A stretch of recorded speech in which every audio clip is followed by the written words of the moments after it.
Ամեն ինչ սկսվեց քաոսից, անհատակ ու մութ դատարկությունից։ Հետո ծնվեց Գյան, մայր հողը, ում մարմինը զարդարված էր զմրուխտե կանաչներով, և Ուրանոսը, անսահման երկինքը։ Նրանց միությունից ծնվեցին հզոր տիտաններն ու ահարկու հրեշները,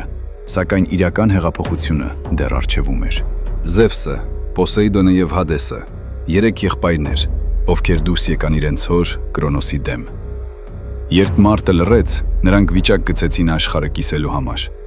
Զևսին հասավ շանթարցակ երկինքը, նա դարձավ Օլիմպոսի տիրակալը, փայլելով էլեկտրիկ կապույտ և ոսկեգույն լույսերով։ Պոսեյդոնը ստացավ անհատակ օվկիանոսների իշխանությունը, ղեկավարելով լազուր ջրերն ու կատաղի փոթորիկները, իսկ Հադեսին բաժին հասավ մութ ու առեղծվածային ստորգետնյա թագավորությունը, արյան կարմիր ու թունավոր կանաչ ստվերների աշխարհը։ Սա միայն սկիզբն է այն էպիկական պատմության, որտեղ աստվածները մարդկային կրքեր ունեն, իսկ հերոսները մարտահրավեր են նետում ճակատագրին։